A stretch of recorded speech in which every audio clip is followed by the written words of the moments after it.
Fun fact sur Atrox. Pour rester dans le thème des Darkin avec la sortie de Naafiri, Atrox, donc on pense souvent à sa puissance, au fait qu'il veut causer la fin du monde, mais la raison pour laquelle il veut causer la fin du monde, il n'y a pas forcément tout le monde qui est au courant, c'est parce que lui-même, il veut mourir. Vu que c'est un Darkin, son âme, elle est liée à son épée est indestructible, et lui, du coup, son âme ne peut pas mourir. L'existence est une torture pour lui depuis qu'il s'est retrouvé enfermé dans son épée, depuis qu'il a perdu la puissance de sa forme transfigurée, il a honte de sa forme actuelle, et ça le dégoûte. Et il veut juste en finir. Et il n'a pas réussi à se tuer, il n'a pas réussi à mourir, et il s'est dit que la meilleure façon d'arriver à ne plus exister, c'est de faire en sorte qu'il n'existe plus rien. Donc il s'est donné pour objectif de détruire le monde et de tout détruire jusqu'à ce qu'il ne reste plus rien. Et peut-être qu'à ce moment-là, une fois qu'il n'existera plus rien, lui aussi cessera d'exister.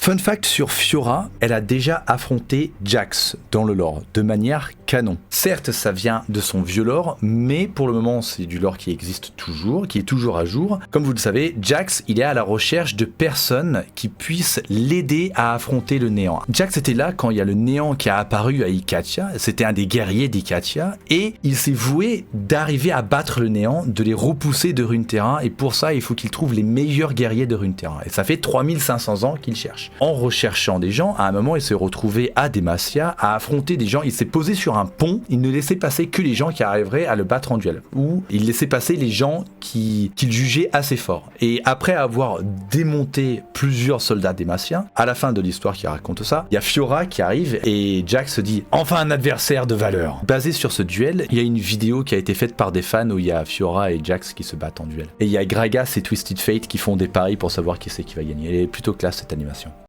Les dieux, comme Volibear, Anivia, tout ça, les dieux spirituels, ils peuvent pas mourir, ils sont immortels, mais ils peuvent disparaître si jamais ils sont oubliés. Si jamais il n'y a plus personne qui croit en eux, alors ils disparaissent, ils cessent d'exister parce qu'ils ne représentent plus rien. Et quand ils meurent de cette façon-là, ce n'est pas Kindred qui s'occupe de récolter leurs âmes, puisqu'ils disparaissent, ils n'ont pas besoin d'aller vers le royaume spirituel, ils font déjà partie du royaume spirituel en tant qu'être vivant. C'est le rapace des âmes, Aetherfiend en anglais. Ils sont emmenés vers un autre au-delà par le rapace des âmes. Cet aspect-là de Kindred qui s'occupe pas forcément de toutes les morts de l'univers, ça a été vachement développé sur Legends of Runeterra, et il y a justement une carte qui représente un esprit qui est sur le point de disparaître parce qu'il n'y a plus personne qui croit en lui. L'icône en déclin, c'est le nom de la carte. Il a très très peur du rapace des âmes parce qu'il sait que si jamais il n'y a plus personne qui croit en lui, alors le rapace des âmes viendra le chercher et il cessera d'exister.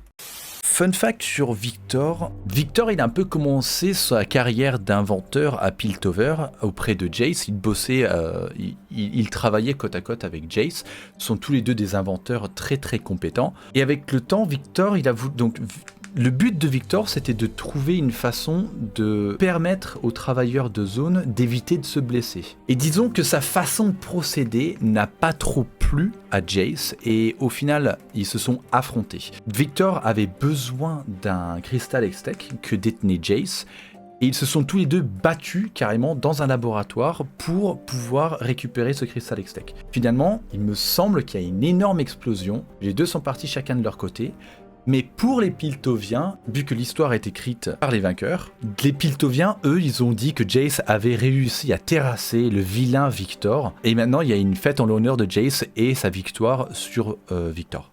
En vrai, fun fact sur les poros, c'est la première fois qu'on me pose une question sur les poros. Alors, il n'y a pas d'histoire qui parle des poros, mais ils ont quand même un petit peu de lore, mine de rien. Les poros, ils ont été inventés il y a un moment déjà, je crois que c'était avec le... Enfin, quand ils ont instauré la map Aram qui se passe sur l'abîme hurlant, ils ont rajouté les poros qui volent, là, le spell d'invocateur poro qu'on peut utiliser. Et il y avait aussi un jeu avec le roi poro. De temps en temps, ils le remettent, le roi poro. Et avec Legends of Runeterra, ils sont vachement allés à fond dans la création de... petits mobs poros, donc il y a des poros dans toutes les régions, Piltover, Shurima, Noxus, Demacia, etc. Ils ont chacun leur petit poro. C'est un running gag entre guillemets. Je les comparais un petit peu aux Mog dans Final Fantasy. Pareil, il y a le roi Mog, là il y a le roi poro. Je pense qu'ils sont un petit peu inspirés de ça. En soi, les poros, ils apparaissent pas vraiment dans le lore pour le moment, mais ils vont 100% sûr faire partie du MMORPG. Il y a quand même Braum qui a un lien avec les poros. C'est un berger. Braum, c'est un berger des poros. Donc en fait, si, ils sont un petit peu dans le lore, mais pas explicitement. C'est vrai que je vais faire des petites recherches. Je vais faire des recherches supplémentaires. Tu sais quoi, tu m'as chauffé, je vais faire une vidéo sur les poros. Tout ce qu'on sait à propos des poros, ça partira sur YouTube.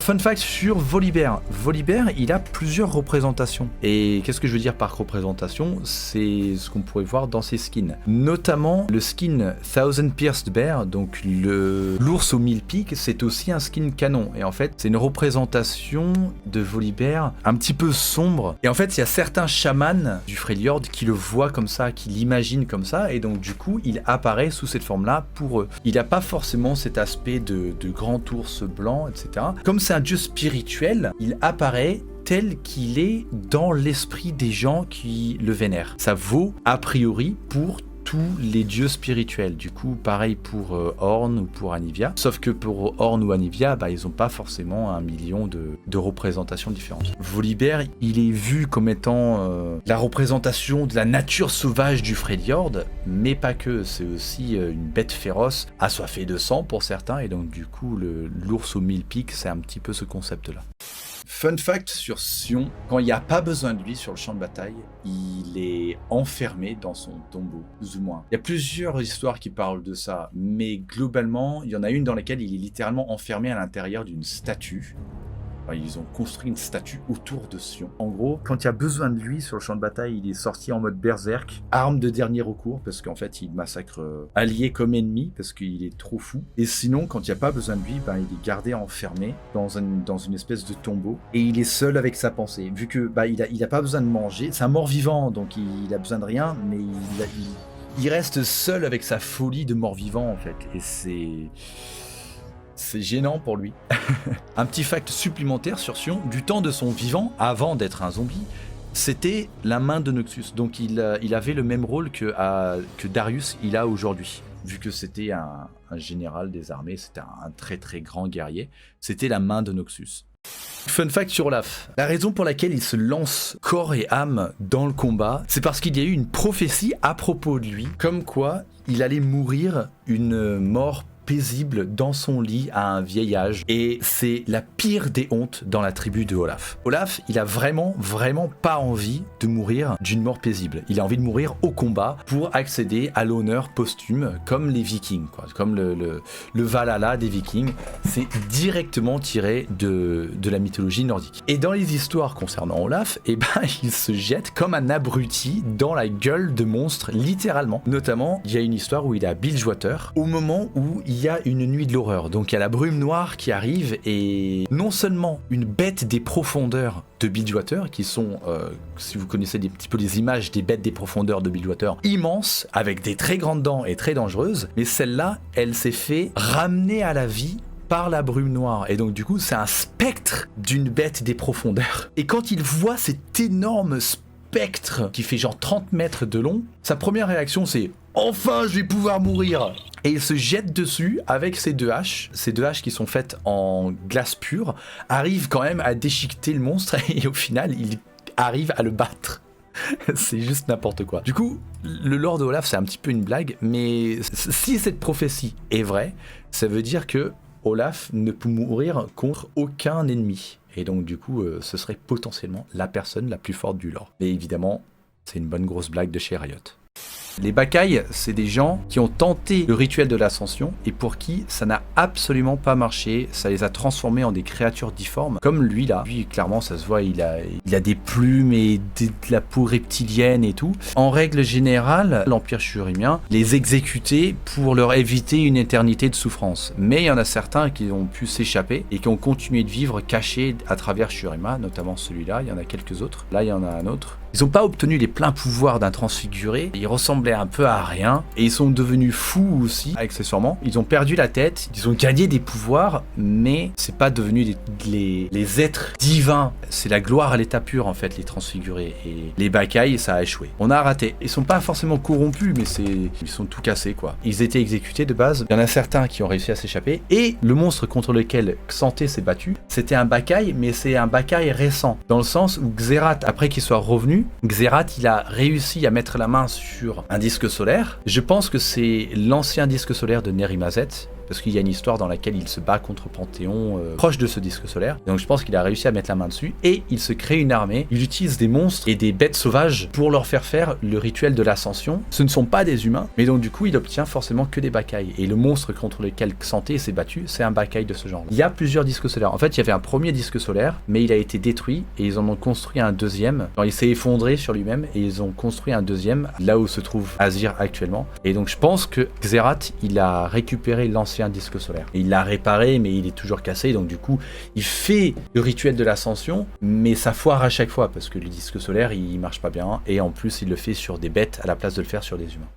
Fact sur Karma, il faut savoir que Karma, elle se réincarne. En fait, c'est l'esprit d'Ionia qui se réincarne à l'intérieur de différentes personnes. Comme Avatar, dans Avatar le dernier maître de l'air, à chaque fois, c'est une nouvelle personne qui accueille l'esprit d'Ionia à l'intérieur d'elle. La Karma actuelle, il y a une histoire dans laquelle une personne d'une des vies passées de l'esprit d'Ionia qui est venue la voir, l'épouse de la personne qui était Karma avant Karma. Son prénom à la Karma actuelle, c'est Dara, et l'incarnation précédente, c'est Jakri. Et en gros, il y a la femme de Jakri qui est allée voir Dara pour voir si elle se rappelait encore d'elle en tant qu'épouse. Et Dara, elle a eu une vision où elle a revu la femme de Jakri. Après avoir eu cette vision, elle s'est rappelée de son ancienne femme et elle l'a remerciée d'être venue la voir parce que justement Jakri ne connectait plus avec la Karma actuelle dû à son choix de participer à la guerre d'Ionia. Et le fait que son ancienne femme soit venue la voir, ça fait qu'elle s'est reconnectée avec cette vie passée. Voilà.